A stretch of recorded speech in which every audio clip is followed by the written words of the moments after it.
Bugun sizlar bilan 2026-yil va 2027-yilda qayerga invest qilish kerakligi va avvalgi siz qilgan investitsiyangizni hozir qanaqa holatda ushlab turishingiz kerakligi va undan tashqari nimalar qilish kerakligi va balki chiqish kerak bo'ladigan vaziyatlar bo'lar yokida kutish kerak bo'lgan vaziyatlar bo'lar. Aynan mana shular haqida gaplashamiz.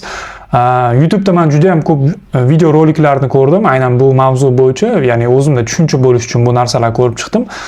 Ularda gapirilgan asosiy narsalar qaysidir aktivni aytishgan. Misol uchun mana bu yerda sotib olishingiz kerak, mana bu yerda sotishingiz kerakligi.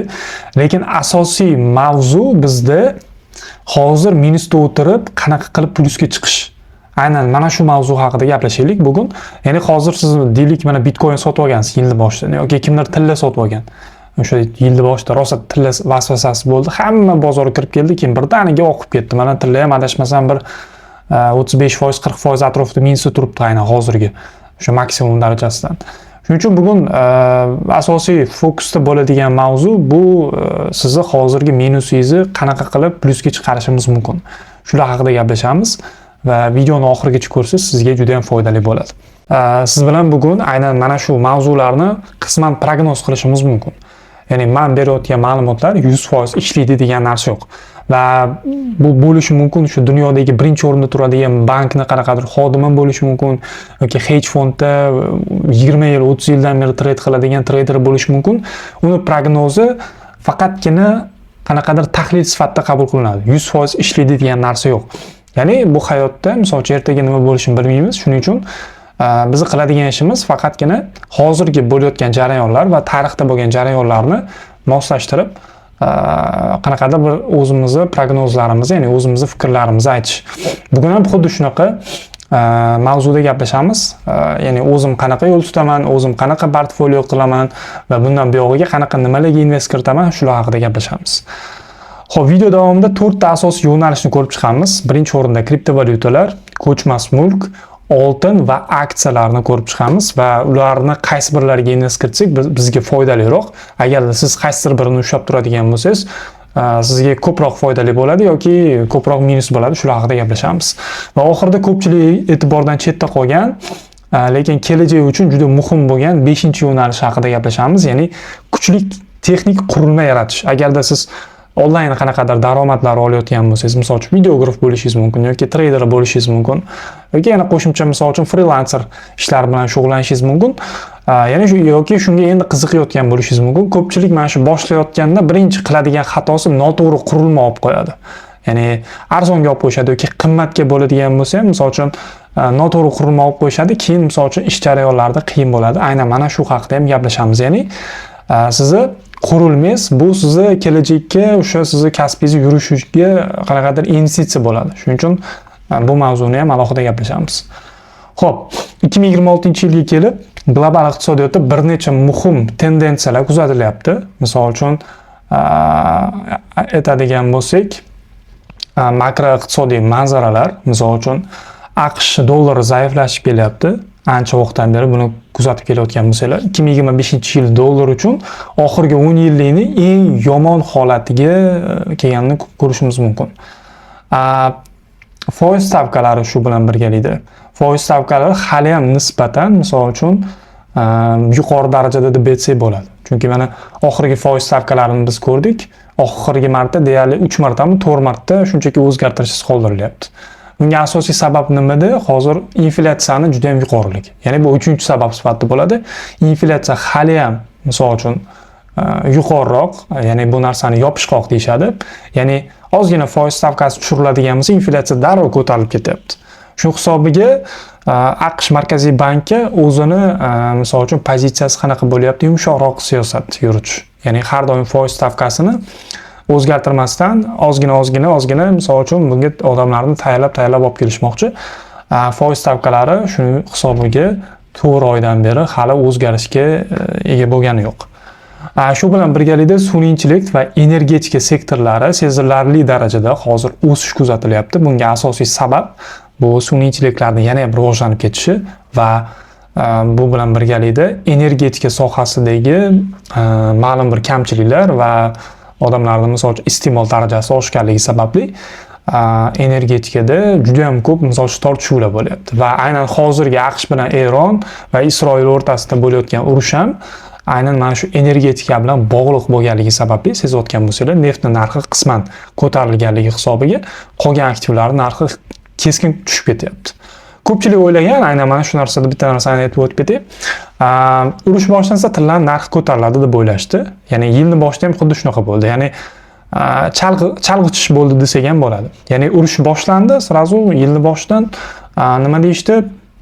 Tillar narxi keskin ko'tariladi deyishdi. Tillar narxi ko'tarildi o'sha vaqtda, yaxshigina ko'tarildi. Yana ham bundan buyog'iga ko'tariladi deb o'ylashdi, lekin bitta narsani esdan chiqarishdi.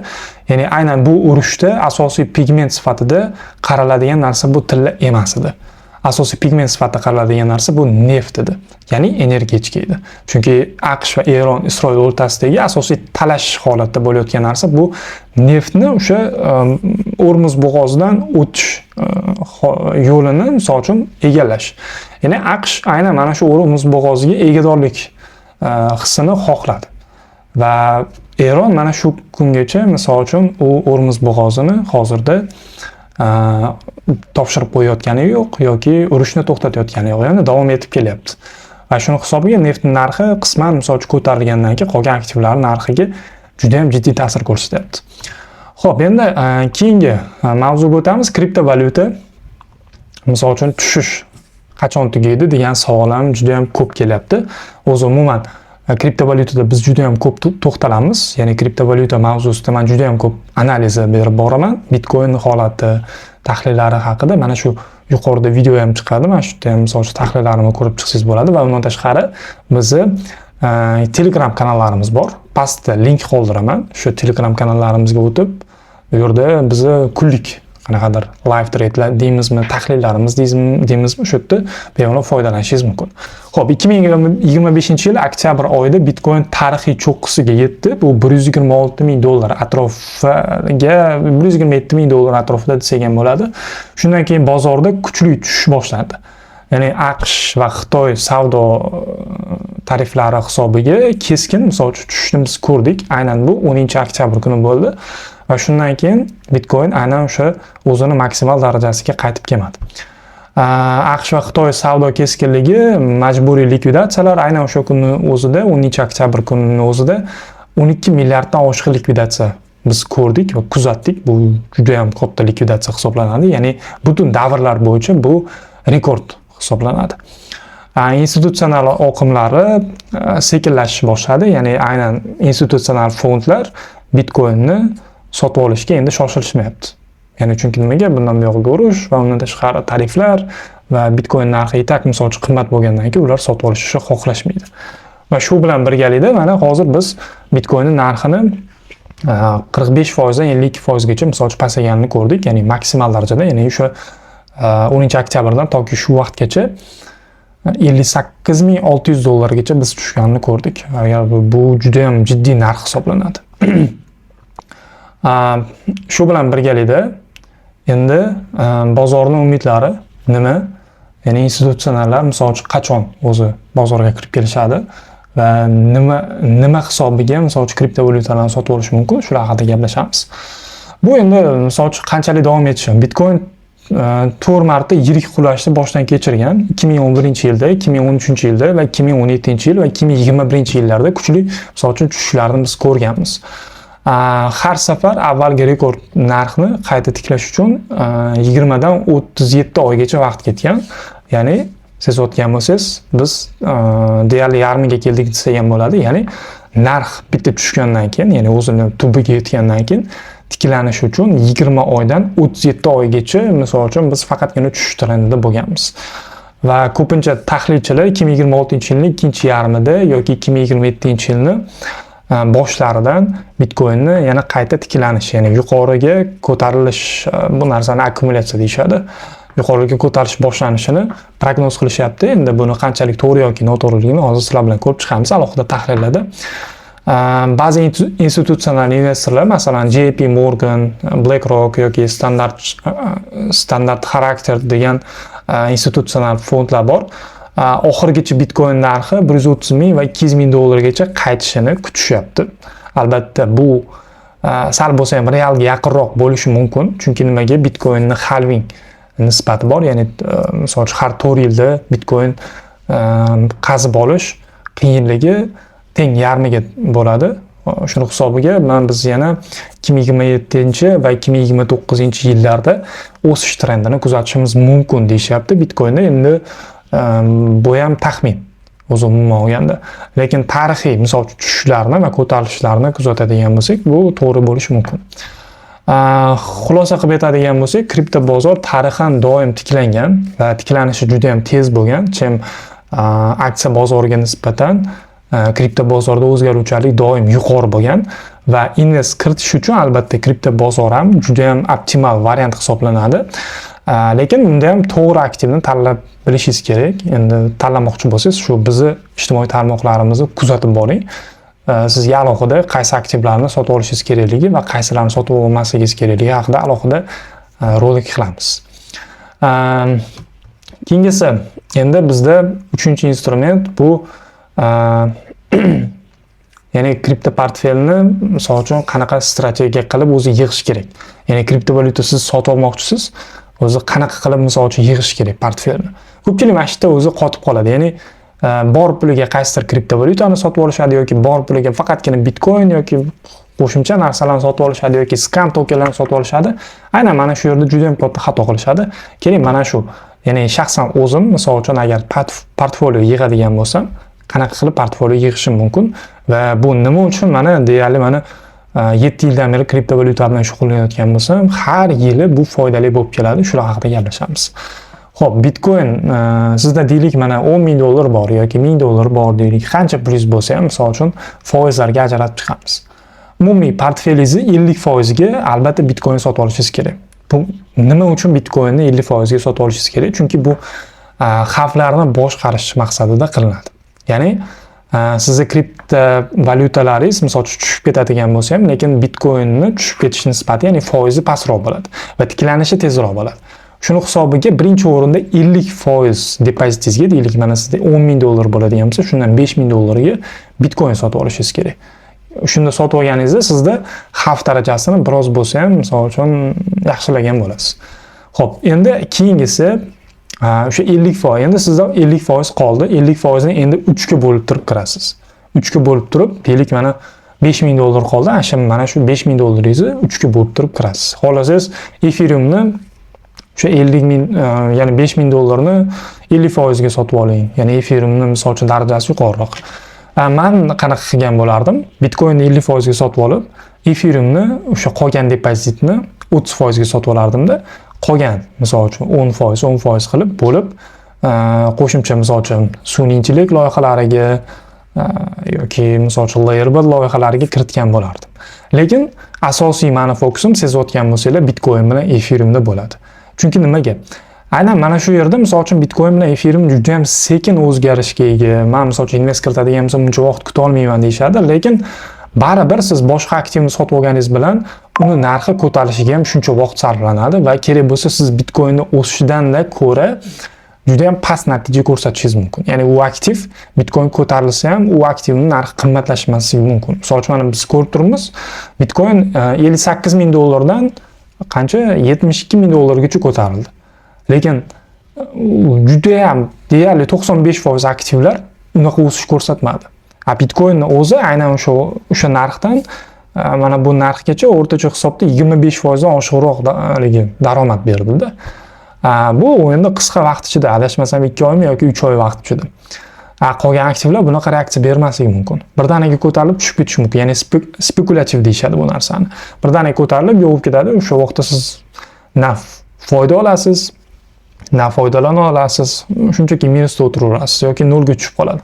Shuning uchun doim birinchi o'rinda siz portfolioyingizni 50% ga Bitcoin sotib olib, qolgan 30% ga Ethereum sotib olsangiz va qolgan yana qo'shimcha qanaqadir kuchliroq loyihalar chiqadigan bo'lsa, keyin sun'iy intellekt loyihalari bo'lishi mumkin yoki qanaqadir blockchain loyihalari bo'lishi mumkin, yangi chiqqan loyihalar bo'lishi mumkin, uzoqroq muddatga kiritib qo'ysangiz bo'ladi.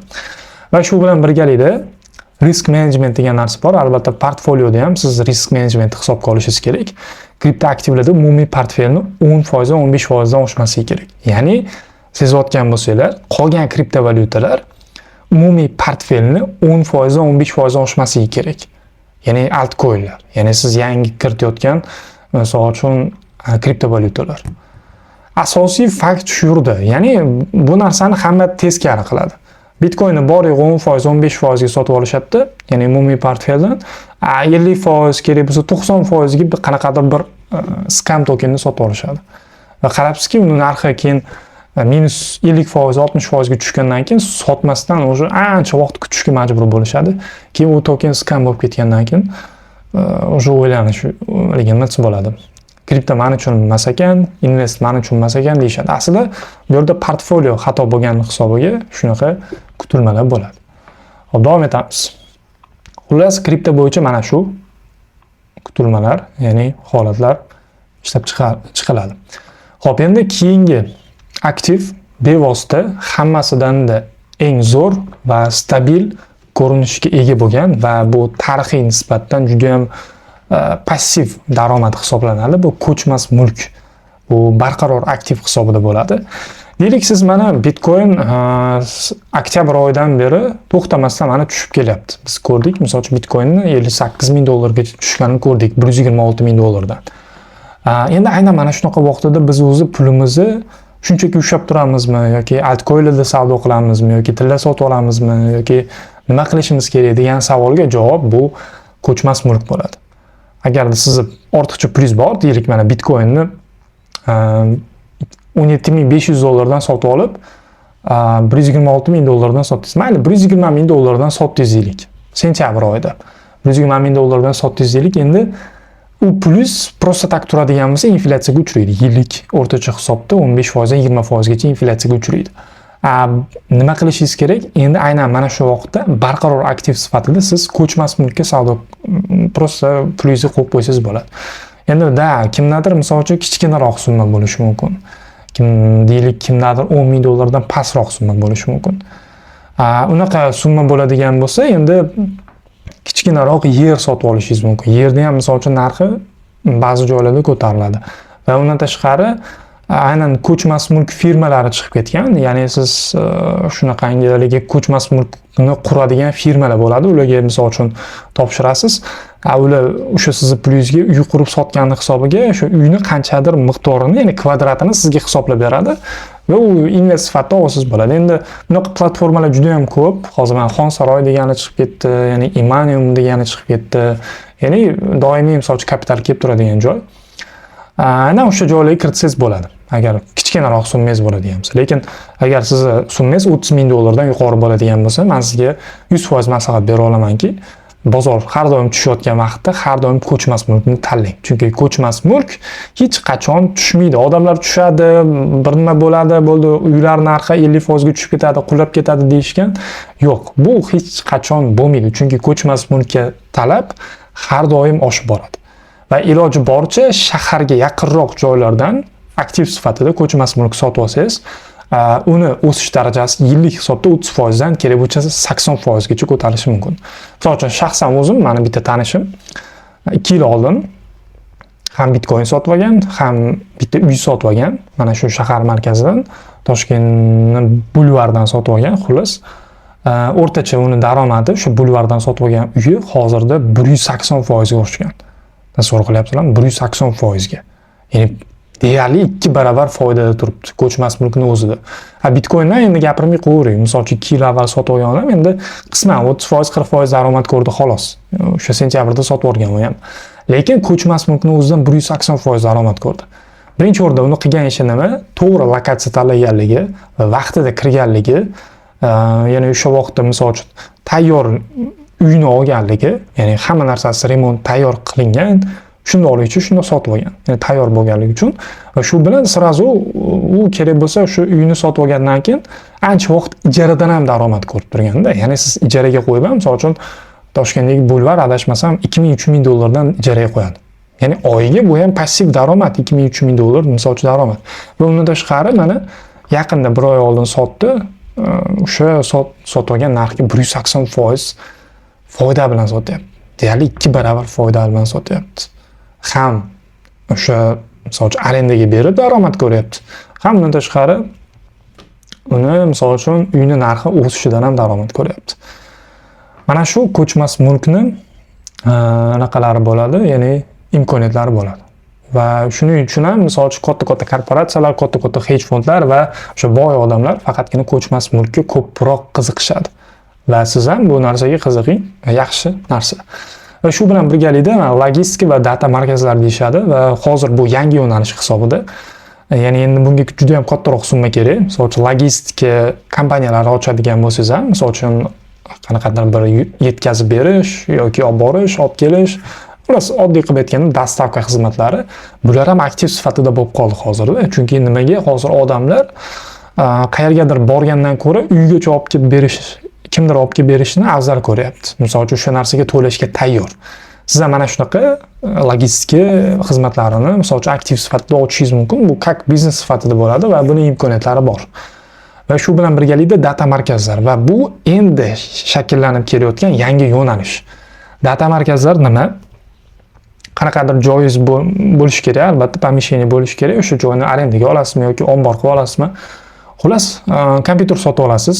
Ya'ni SSD, ya'ni xotiralarni saqlab turadigan video kartalar bo'ladi. Xullas, oldin mining qilishgan bo'lsa, endi data markazlar qilishyapti. Ya'ni sun'iy intellektlar ishlashi uchun data markaz qursangiz bo'ladi.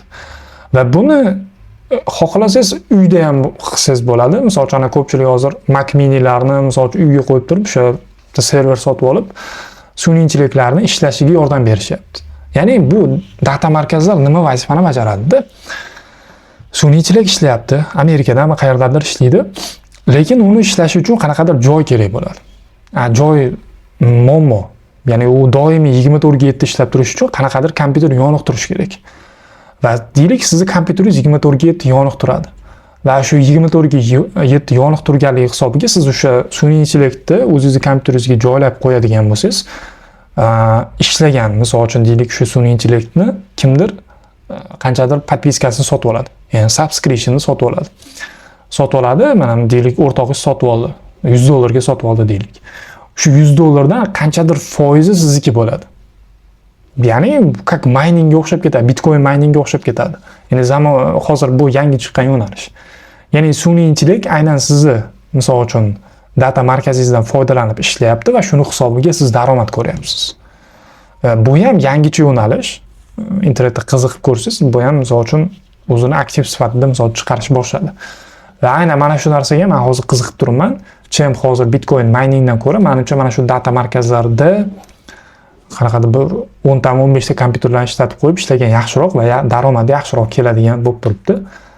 Buni ham qilishimiz mumkin va juda ham nima bo'ladi, tezkor aktiv sifatida bo'ladi. Lekin buni risklari bor. Ya'ni o'sha sizning qurilmalaringiz misol uchun yuqori darajada sifatli bo'lishi kerak va qurilmaga boshlang'ich kapital bo'lishi kerak. Bu arzimaga $10,000 bilan boshlanmaydi. Boshlang'ich kapital o'rtacha hisobda $100,000 dan yuqoriroq bo'lishi kerak. Agarda sizda $100,000 bo'ladigan bo'lsa, marhamat, mana shunaqa data markazlarini ochsangiz, kerak bo'lsa shu ChatGPT, Cloudy bo'ladimi, katta misol uchun kompaniyalar sizni data markazingizni sotib olishga tayyor. Kerak bo'lsa 1 yillik podpiskasini sotib olishga tayyor. Davom etamiz.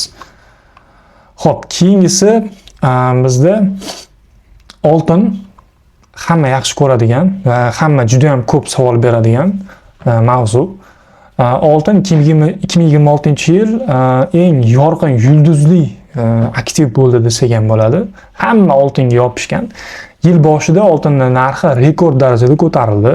Buni hamma sezgan bo'lsa kerak. Keyin yaxshigina pasaydi. Mana hozirda misol uchun o'rtacha hisobda adashmasam 38% minusda turibdi, o'sha maksimal darajasida. Bunga endi asosiy sabablardan nima bo'ldi? JP Morgan, Bank of America, xullas har xil misol uchun Amerika banklari, yirik institutsionallar 2026-yil oxirigacha oltinning narxini $4,900 va $6,000gacha atrofida bo'lishini kutishdi. Ya'ni yilni boshida mana shu narsani o'zlarining prognozlarini berishdi.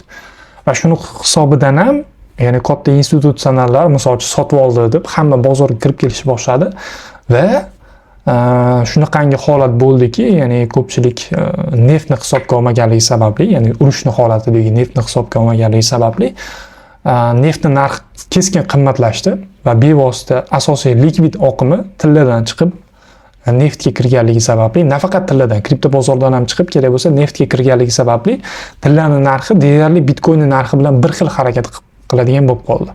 Hozir sezayotgan bo'lsangiz, chart ochib bunda ko'rishingiz mumkin. Deyarli shu fevral oyidan beri bitcoin narxi bilan bir xil harakat qilyapti tilla. Bunga asosiy sabab likvid oqimini dominatsion tizimi buzilganligi, ya'ni neft bu yerda o'yinga kirganligi sababli mana shunaqa holat kuzatilyapti. Xo'p, bu o'sishning asosiy sababini tushuntiraman. Markaziy banklarning katta hajmda oltin sotib olishida bu narsa markaziy banklar juda ham katta miqdorda oltin sotib oldi yilning boshidan. Lekin aynan o'sha fevral oyida neft bilan bog'liq muammo boshlanganligi sababli, adashmasam shu fevral oyining oxirida boshlandi AQSh bilan Eron urushi. Aynan mana shu hisobiga kuchli o'zgarish bo'ldi. Lekin aynan mana shu vaqtda, misol uchun oltin vaqti bilan tuzatishlarga misol uchun kelib turgan va bu tarixda ham bo'lgan. Qachondir misol uchun keskin ko'tarilgandan keyin misol uchun keskin tushgan vaqtlari ham bo'lgan. Va xuddi shunaqa holat mana crash deyiladi. Xuddi shunaqa holatda turibmiz. Ya'ni tillar narxi keskin misol tushib ketganini biz ko'rdik. Va aytmoqchimanki, tillaga siz invest kiritayotganingizda agarda makrodan xabaringiz bo'lmasa, ya'ni ozgina misol uchun shu dunyoviy xabarlardan xabaringiz bo'lmasa, katta ehtimol bilan siz minusda o'tirasiz. Chunki nimaga, agar yilning boshida agar misol uchun hozir tillaga invest kiritgan bo'lsangiz va hozir minusda o'tirgan bo'lsangiz, bitta narsani aytmoqchiman. Ko'pchilik bu narsani eshitar, lekin yilning boshida siz o'sha fevral oyida siz xato qilgansiz. Birinchi o'rinda siz juda ham qimmat narxda sotib olgansiz. Ikkinchi o'rinda siz asosiy makro ma'lumotlar va dunyoviy o'sha bo'layotgan siyosiy holatlarni hisobga olmagansiz. O'zi yilning boshidan beri AQSh bilan Eron o'rtasida urush bo'lishi ehtimoli deyarli 100% ga yaqin edi. Chunki nimaga? AQSh o'zini misol uchun harbiy bazalarini, harbiy kemalarini o'sha Eron dengizi, o'sha okeani deymizmi, dengiz yaqiniga o'zi olib kelingandi va bu juda ham katta pul talab qiladi. AQSh shuncha pul sarflab o'zini misol uchun harbiy kemalarini o'sha yerga olib bordimi, u shunchaki bekorga qaytib ketmasdi. Aynan o'sha vaqtda siz sezishingiz kerak edi, o'sha tillar narxi baland bo'lgan vaqtda sotib olmasdan chem kutishni. Kutib turib, aynan hozirgi vaqtda, mana avgust, sentyabr oylarida siz tilla sotib olganingizda, hozir yilning oxirigacha kerak bo'lsa, 2027-yilning birinchi yarmigacha kerak bo'lsa, yaxshigina profitda bo'lgan bo'lardingiz. Hozir ham misol uchun tilla sotib olgan bo'lsangiz, 30% minusda bo'lsangiz, ushlab tursangiz bo'ladi. Lekin bitta narsa, vaqt yo'qotyapsiz. Rost ekaniga vaqt yo'qotyapsiz. Chunki hali tilla to'liqligicha tushib ketgani yo'q va shu bilan birgalikda AQSh bilan Eron o'rtasidagi urush hali yakunlanganligi yo'q. Va ularning orasidagi urush yakunlanmas ekan, tillarning arzonlash potensiali yana ham oshib boraveradi. Chunki hozirgi urushda bo'layotgan asosiy pigment bu qanaqadir bir metal yoki qanaqadir bir aktiv sifatida markaziy banklar yig'adigan tilla emas. Neft asosiy o'rinda turibdi. Ya'ni hozir faqatgina 2026-yilda hammani muhim e'tibori energetika bo'lib qoldi. Va energetikaning asosiy misol uchun poydevori bu neft hisoblanadi. Shuni hisobiga mana shuni hisobga oling, ya'ni bundan buyog'iga metallarni zaiflashuvi bu doimiy nisbatda oddiy holatga aylanib boradi, ya'ni zaiflashishi. Va shu bilan birgalikda bitcoin ham bo'lishi mumkin, altcoinlar bo'lishi mumkin. Vaqtida misol uchun deylik mana urushlar to'xtasa, ya'ni to'liqligicha misol uchun kelishib olishsa, deylik mana shu avgust oylariga to'g'ri keladi, bu balki qish oylariga to'g'ri kelar, balki 2027-yilning o'sha birinchi yarmiga to'g'ri kelar. Aynan mana shu vaqtda urush tugagandan keyin bu tillaga, bitcoinga invest kiritsangiz, sizda misol uchun yaxshigina foyda bo'lishi mumkin. Endi xo'p, asosiy savolga qisqa lo'nda qilib javob berib o'tib ketay. Hozir men minusdaman. 2026-yilning boshida men qimmat narxda tilla sotib olganman. 30% minusda o'tiribman. Nima qilsam bo'ladi degan savolga. Birinchi o'rinda sotish yoki sotmasligingiz hozir minusda. Bu sizning tanlovingiz. Lekin men maslahat berardim. Agarda yana qo'shimcha kapitalingiz bo'lsa, sotmang, mayli shu tillangizni yana qo'shimcha sotib oling tillarni. Yana arzonroq narxda. Deylik, avgust oyidan yana bir oycha yoki sentyabr oyida yana qo'shimcha pul yig'ib, o'sha tillarni sotib oling. Ya'ni siz o'rtacha sotib olgan narxingiz hech bo'lmasa misol uchun biroz pastroqqa tushadi. Deylik, mana tillarni o'sha balandroq narxda sotib olgansiz, keyin eng pastdan sotib oldingiz. va shunda shuni hisobiga siz mana balanddan sotib olgan shu summangiz biroz pasayadi va mana bu ham ko'tariladi. Ya'ni o'rtacha sotib olish narxi shakllanadi. Va tavsiya bera oladigan narsam shu, ya'ni qo'shimcha sotib olish. Chunki nimaga? Tilla o'zini maksimumiga chiqish potensiali yuqori. Chunki nimaga? Tillaga talab doim yuqori bo'ladi. Ya'ni urush to'xtadi desa, birinchi kapital oqimi kriptovalyutaga emas, aksiyalarga emas, birinchi tillaga kirib keladi. Shuning uchun maslahat bera oladigan narsam qo'shimcha, ya'ni DTSA deyishadi, ya'ni qo'shimcha sotib oling. Va 2 yil, 3 yilga bu narsani esdan chiqarishingiz kerak. Bu birinchi yo'li edi va ikkinchi yo'li. Ikkinchi yo'li xohlasangiz to'liqligicha sotingda kuting. To'liqligicha sotib turib kuting. Mana deylik 30% minusda sotdingiz, xo'p. Bu katta minus, lekin kutishga arziydi bu narsa. To'liqligicha sotib, shunchaki kutishingiz kerak. Ya'ni to'liqligicha o'sha urush yakun darajasiga yetib qolgandan keyin o'sha tilla ham ancha arzonlashadi. Bundan keyin yana bir 20% mi, 25% mi arzonlashgandan keyin yana qo'shimcha sotib olasiz. Shu bilan keyin narx ko'tarilganda kerak bo'lsa ancha, masalan, siz yo'qotganlaringizni ham masalan foyda bilan chiqara olsangiz bo'ladi. Asosiy mana shu bera oladigan savet deymizmi, mana shu sizlarga. Davom etamiz. Keyingisi, xo'p, bizda AI va texnologiya sektorlari oxirgi vaqtda juda ham nima bo'ladi? Trendga chiqdi desak ham bo'ladi. Ya'ni ko'pchilik aynan mana shu sun'iy bilan ishlash imkoniyatlarini sinab ko'rishyapti. Nafaqat odamlar, balki undan tashqari kompaniyalar ham misol uchun sun'iy intellektni har xil data bazalarni yaratishga harakat qilishyapti. Birinchi o'rinda, xo'p, bu sektorga endi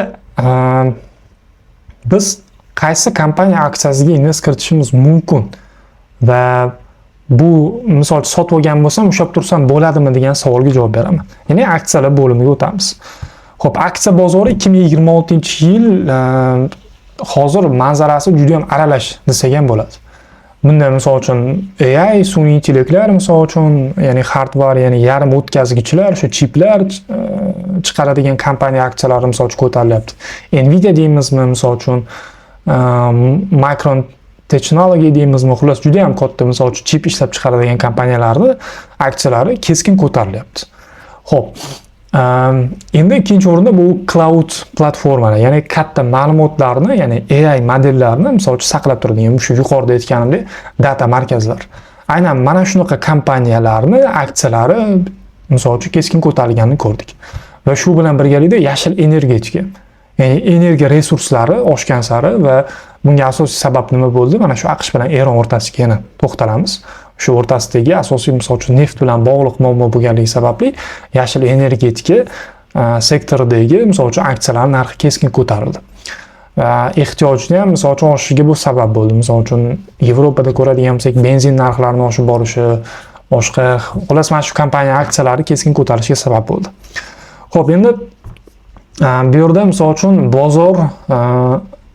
bozordagi asosiy rahbarlik deymizmi, ya'ni yuqori darajadagi misol uchun trend deymizmi, hozir sun'iy intellekt sektori bo'lyapti. Ya'ni hamma narsa baribir borib taqalib sun'iy intellektga taqalyapti ko'rayotgan bo'lsangiz. Bu yerda mana bu AI health nima bo'ladi, chiplar ishlab chiqaradigan kompaniyalar ham, cloud platformalar ham va yashil energetika ham uchalasi ham hozir sun'iy intellektga xizmat ko'rsatyapti.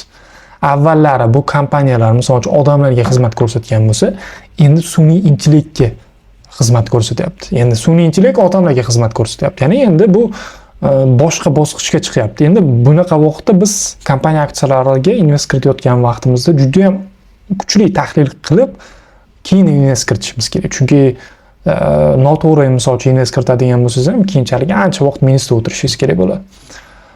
Endi xo'p, 2026-yilda misol uchun kichik va o'rta kapitallashgan kompaniyalar misol uchun ba'zi tahlilchilar fikricha 2026-yilda o'z vaqtini kutayotgan bo'lishi mumkin.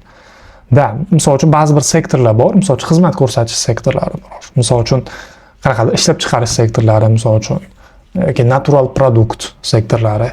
Ular biroz pauzaga qo'yildi. Bu bor narsa.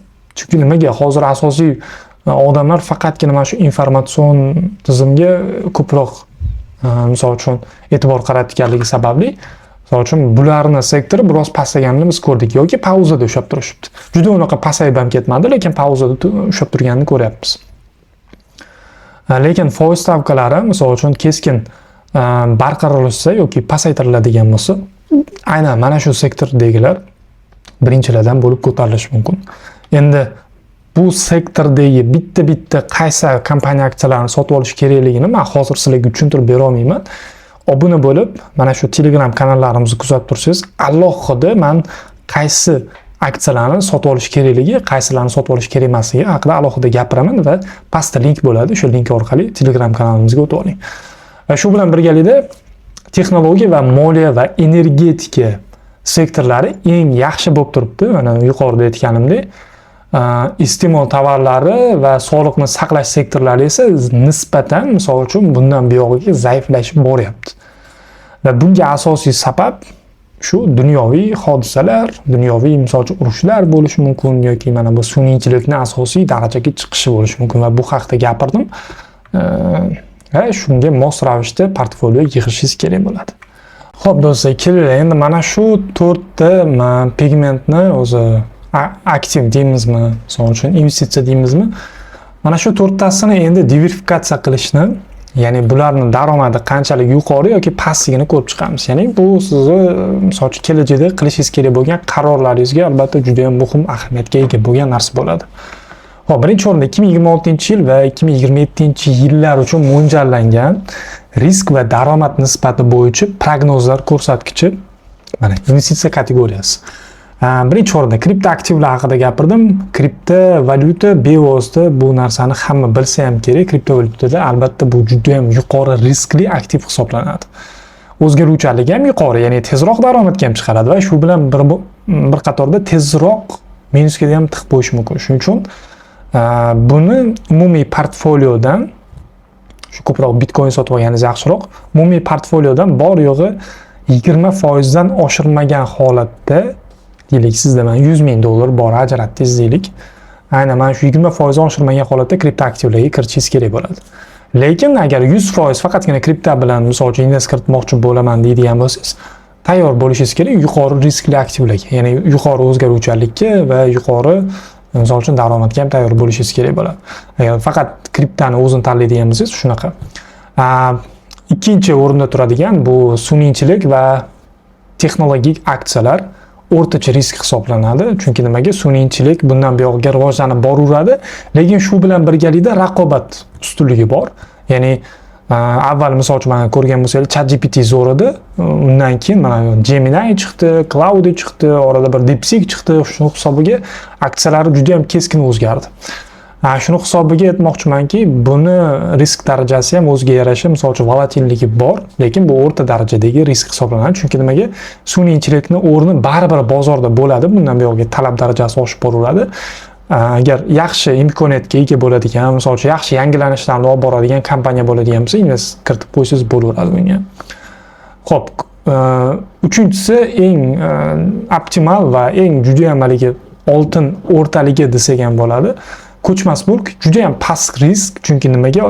Ko'chmas mulk doim o'sadigan aktiv hisoblanadi va passiv daromad hisoblanadi. Siz misol uchun 10 yildan keyin ham sotadigan bo'lsangiz, albatta bevosita juda ham yaxshi daromadda sotasiz ko'chmas mulkni. Hech qanaqa bir haligi nima bo'ladi, zararda sotgan vaqtingiz bo'lmaydi. Misol uchun bugun men zo'r remont qilib turib, deylik shuni $100,000 ga olsangiz, uni 10 yildan keyin kerak bo'lsa, o'sha $100,000 ga olganingizni hech qanaqa remonti bo'lmasa ham $500,000 ga sotishingiz mumkin. Va bunaqa holat kuzatiladi. Faqat uni lokatsiyasiga, o'sha joylashuvi deymizmi? Joylashuviga va misol uchun infratuzilmasiga va holatiga ham e'tibor berish kerak bo'ladi. Bu narsalarni sekin-sekin qo'shib, misol uchun o'zini qiymatini oshirib boraveradi. To'rtinchisi va eng muhimi oltin va metallar. Bu albatta juda ham passiv, eng kam riskli aktivlar hisoblanadi. Bu oltin va metallar himoya ko'rsatkichi hisoblanadi. Bu 100% misol uchun bu narsani tan olish kerak. Metallarga kiritsangiz, bu metallar chunki doim misol uchun sanoatda juda ham og'ir nima bo'ladi, og'ir imkoniyatlarga ega bo'lgan sanoat hisoblanadi. Shuning uchun metallarga invest bu albatta juda ham past riskli investitsiya hisoblanadi. Va har birimizda ham metalga hech bo'lmasa umumiy portfelimizni 20-30% ga metal olib qo'yganimiz bu yaxshi. Qanaqadir bir onlayn, qanaqadir bir tilla emas, onlayn qanaqadir kumush emas, shu bankka borib turib tilla sotib olganingiz bu yaxshi va buni doimiy misol uchun sotib olganingiz yaxshi. Men bir marta sotib oldim, bo'ldi. 1 yil kutaman degan bo'lsangiz ham u unchalik sizga foyda bermasligi mumkin. Tillaga misol uchun qancha arzonlagani sari misol uchun olib qo'yaverish kerak. Qimmatlaganda emas. Qimmatlaganda shunchaki sotish kerak. Arzonlaganda olib qo'yaverish kerak. Mana shunaqa davom ettirsangiz, bu sizga uzoq yillar davomida yaxshigina daromad berishi mumkin. Xo'p. Eng optimal variant mana sizga, ya'ni shaxsan o'zim misol uchun qanaqa portfolio yig'gan bo'lardim, ya'ni umumiy portfelimdan qanaqa qilib misol uchun invest kiritgan bo'lardim, ya'ni diversifikatsiya qilgan bo'lardim. Xo'p, xatarlarni minimallashtirish va optimal daromad uchun mo'ljallangan strategik taqsimot asosan umumiy portfolioyimni 35% ga texnologiya va sun'iy intellekt aksiyalariga ko'proq invest kiritgan bo'lardim. Chunki nimaga? Hozir bularni imkoniyatlari yuqoriroq va bularni kelajagi balandroq. Chunki nimaga? Bundan buyog'iga sun'iy intellekt har bitta sohaga kirib keladi. Hozir kirib kelgan bo'lsa, nari borsa bir o'rtacha hisobda 30% yoki 25% sohalarga kirib keldi sun'iy intellekt. Va bu 50% darajasidan oshgandan keyin aynan bu bilan bog'langan kompaniya aksiyalari keskin ko'tarilishi kutiladi. Shuning uchun aynan bu texnologiya va sun'iy intellekt aksiyalariga doimiy misol uchun umumiy portfoliomizni 35% ajratishimiz bu juda ham optimal hisoblanadi. Ikkinchisi bo'ladigan bo'lsa, umumiy portfoliodan 25% ga ko'chmas mulkka ajratgan bo'lardim va bu juda ham optimal variant hisoblanadi, chunki juda ham ko'p emas va juda ham kam emas va ko'chmas mulk juda unaqa volatilniy bo'lmaydi, lekin yaxshigina misol uchun o'zini vaqtida ko'tarilib berishi mumkin. Uchinchisi bo'ladigan bo'lsa, oltin va metallar bu umumiy portfolioni 20% ga men olgan bo'lardim. Chunki nimaga? Ular himoya vositasi sifatida bo'ladi. Chunki ular doimiy misol uchun passiv sekin o'sgani bilan, lekin doimiy passivsiz misol uchun himoya vositangiz bo'ladi. Ya'ni uni misol uchun yo'q bo'lib ketishi, uni tushib ketishi yoki uni 100% ga tushib ketishi deyarli imkonsiz. Chunki sanoatda doim u kerakli narsa bo'ladi. To'rtinchisi bo'ladigan bo'lsa, bu 15% ga, ya'ni umumiy portfolioyimni 15% ga o'sha Bitcoin, kriptovalyutalar sotib olgan bo'lardim. Agarda siz mana diversifikatsiya qilmoqchi bo'lsangiz, optimal varianti shu, ya'ni 4tasiga bo'lib. Endi qolgan 5% bu bevosita endi sizga kerak bo'ladigan pul bo'ladigan bo'lishi mumkin. 5% naqd pul yoki o'sha likvid ko'rinishda yoki qanaqadir stable coin ko'rinishda misol uchun saqlab turishingiz kerak bo'ladi. Chunki issiq jon kimdir kasal bo'ladi, kimdir misol uchun qanaqadir yumush chiqadi. Shuning uchun baribir 100% pulingizni shunchaki investga tiqib olmasligingiz kerak. Shu 5% o'rtacha 5% ushlab tursangiz, o'zingiz misol uchun xarajatlaringizga bu normal hisoblanadi. Mana shu, ya'ni bizning optimal portfoliomiz shu va eng oxirida yana bitta narsani aytib o'tib ketay. Bu sizning qurilmalaringiz, ya'ni birinchi o'rinda ko'pchilik mana shu narsaga e'tibor bermaydi. 2027-yil va bundan buyog'iga eng optimal variant bo'ladigan, ya'ni eng muhim ahamiyatga ega bo'lgan narsa bor. Bu qurilmani qanchalik yuqori yoki balandligi. Deylik, menda hozir MacBook Intel Core i7 2019-yilniki. Menda cheklovlar bor. Ya'ni qanaqadir trade qilishda yoki qanaqadir programmalarni o'rnatishda, YouTube'da stream qilishda menda cheklovlar bor. Chunki bu qurilma eskirdi va hozirgi misol uchun mana MacBookda M1, M2, M4, misol uchun M5 gacha misol uchun har xil protsessorlar chiqib ketdi va ularning kuchlilik darajasi juda ham yuqori. Men ularni sotib olsam, kelajagimga invest kiritgan bo'laman. Chunki nimaga? Men YouTube'da stream qila olaman, misol uchun videolarimni tez montaj qila olaman va undan tashqari qo'shimcha misol uchun kuchli programmalarni ishlatish imkoniyatim bo'ladi. Bu nafaqat Windows bo'lsin, MacBook bo'lsin yoki Mac Mini bo'lsin, farqi yo'q. Siz onlayn daromad topmoqchi bo'lsiz va mana shu investitsiyalar bilan, kriptovalyutalar bilan, umuman trading bilan shug'ullanmoqchi bo'lsiz, birinchi qilishingiz kerak bo'lgan investitsiya albatta bilim. O'rganing, birinchi o'rinda bilim. bilim o'rganishingiz kerak va undan keyin shu bilim olish darajasida sizga baribir zo'r instrument kerak bo'ladi. Bunaqa oddiy qanaqadir instrumentlar oladigan bo'lsangiz, ularda ishlata olmaysiz va sizni ish darajasi sekinlashib boradi.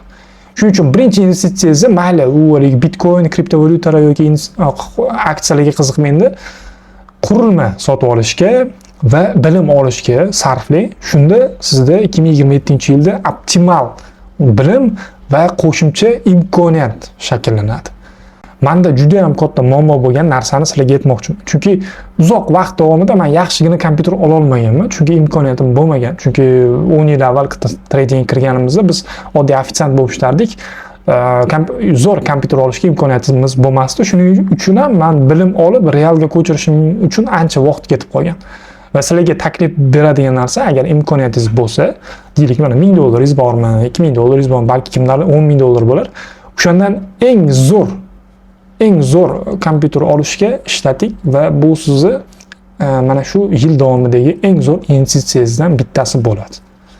Va shundan keyin mana bu yuqorida aytgan holat, ya'ni yuqorida aytgan mana bu kompaniya aksiyalariga investitsiya bilan qiziqsangiz bo'ladi. Ya'ni kompaniya aksiyalari, kriptovalyutalar, o'sha oltinlar, metallarga qiziqsangiz bo'ladi.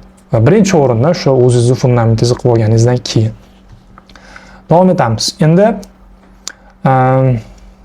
2026-yil va 2027-yil harakatlar xaritasi qanaqa bo'ladi? Qisman men rejalarim qanaqa bo'lishi haqida sizlarga aytaman.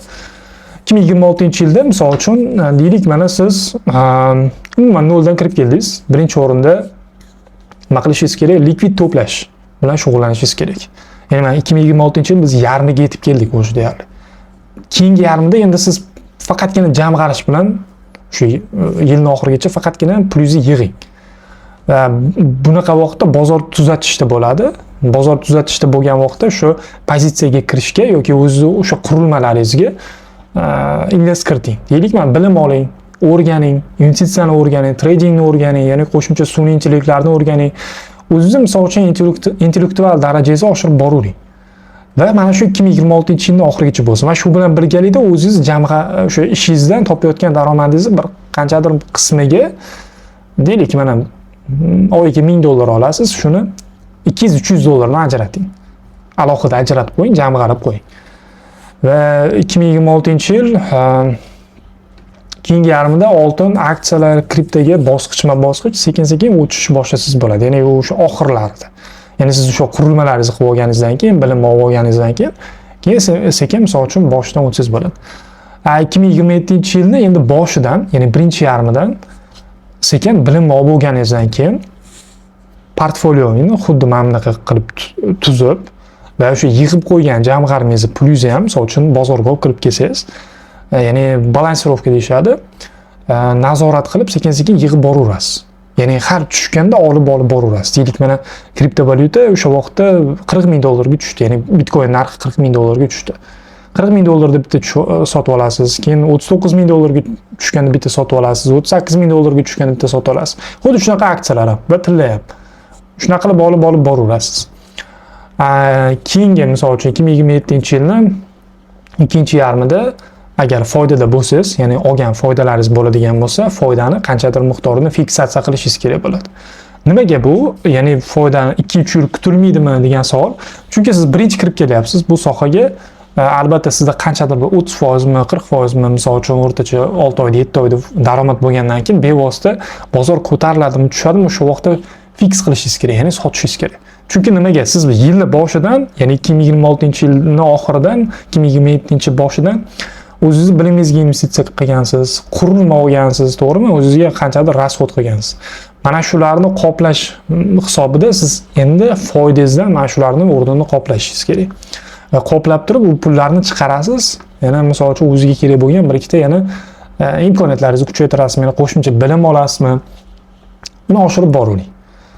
Va xuddi mana shu narsani qaytarib bir 2-3 marta, misol uchun 2-3 yilning ichida qaytarib olib boraversangiz, o'sha sizda ham misol uchun shu qurilmalarning imkoniyat darajasi oshib boradi, ham o'zingizni misol uchun mana bu investitsiya bo'lgan misol uchun imkoniyatlaringiz oshib boradi va kapital nisbatingiz oshib boradi. Har tomonlama o'sasiz. Har tomonlama sizning imkoniyat yuqorilashib boraveradi. Mani qilgan rejam hozircha shu. Ya'ni men mana shuni takroran, misol uchun 2-3 yil mana shu narsani takroran qilib ko'rmoqchiman. Agarda bizga qo'shilmoqchi bo'lsangiz, marhamat, biz bilan birgalikda xuddi mana shu imkoniyatlaringizni oshirib bormoqchi bo'lsangiz, bizda Delta Community ochilgan, investitsiya va trading bo'yicha ta'lim. O'zi mana ko'pchilikning qiladigan xatolari bor. Misol uchun o'sha noto'g'ri aktivni tanlab qo'yishi, misol uchun qaysi kompaniya aksiyasiga kirishni bilmaydi yoki misol uchun tillarni qachon sotib olishni bilmaydi, bitcoinni qachon sotib olishni bilmaydi, tahlil qilishni bilishmaydi, misol uchun yillik rejalar, ekonomik hodisalarni qanaqa tahlil qilishni bilishmaydi. Bizda mana shularning yechimi bor. Ya'ni siz to'liqligicha mana bu o'sishingiz uchun bizda ta'lim olib, ya'ni o'sha o'zingizni qurilmangizga invest kiritganingizdan keyin biz bilan birgalikda, shu bilan birgalikda parallel qilib o'rganib borsangiz, mana bu yuqorida ko'rsatgan tizimini yaratishingiz uchun sizga ancha fundament bo'ladi. Ya'ni qurilma oldingiz, sizga bilim kerak, marhamat, mana bizda bilim bor va mana shu bilim jarayonida ham daromad ham olishingiz mumkin bo'ladi. Va shu bilan birgalikda, agarda biz bilan birgalikda ishlab yaxshi natijalarga erishadigan bo'lsangiz, bizda 100 ming dollargacha kapital ajratilgan, ya'ni o'quvchilar boshqarilishi uchun, ya'ni o'sha siz harakatlaringiz zo'r bo'ladigan bo'lsa, test qilib olinadi, 10 ta odam ichidan saralab olinadi, 2-3 ta odam harakatlari zo'r bo'ladigan bo'lsa, o'sha 100 ming dollargacha bo'lgan depozit sizga beriladi boshqarish uchun. 100% sizga berilmaydi, boshqarish uchun. Foydaga chiqarasiz, foydasini olib chiqib ketaverasiz. Foydasi 50-50 bo'ladi. Xullas, mana shunaqa imkoniyatlar bo'ladi. Xo'p, qisqacha aytib o'tib ketaman. Delta Community investitsiya va trading bo'yicha amaliy, tizimli va natijaga yo'naltirilgan o'quv dasturi hisoblanadi. Ushbu dastur sizni moliyaviy bozorlarda ongli qarorlar qilishga yordam beradi va xavflarni boshqarish va uzoq muddatli muvaffaqiyatga erishish uchun mustahkam poydevor qilib berishi mumkin bo'ladi. Ta'lim jarayonida siz bozor tahlili, risk menejment va kapitalni samarali, misol uchun boshqarish va shu bilan birgalikda trading strategiyalari va investitsion yondashuvlarni chuqur o'zlashtirasiz. Dastur nafaqat bilim beradi, balki siz bilan real bozor sharoitida mustaqil va ishonchli savdo qilishni o'rganamiz. Hozirda dastur Toshkent shahrida offline formatda bo'lib o'tadi, ya'ni ofisda siz bilan o'tirib yuzma-yuz gaplashamiz. Faol qatnashgan va o'sha intizomli, misol uchun o'zini savdolarini olib borgan odamga mana 10 ming dollar boshqarish imkoniyati beriladi. Shu yuqorida aytganimdek 100 ming dollargacha, 10 ming dollar minimal, 100 ming dollargacha o'sha maksimal darajada sizga boshqarishga beriladi. Va bu qanaqadir prop emas, bu real misol uchun hisob bo'ladi. Xullas, agar mana shu yuqorida aytgan narsalarimni siz realga ko'chirmoqchi bo'lsangiz, marhamat, pastda raqamlar qoldiraman va mana shu ekranda ham raqamlar chiqadi. Shu raqamlarga telefon qilib, bu bo'yicha to'liq ma'lumot olsangiz bo'ladi. Nima deymiz? Keling va biz bilan to'g'ri trading va investitsiyani o'rganing va o'zingizni daromadingizni olib keting.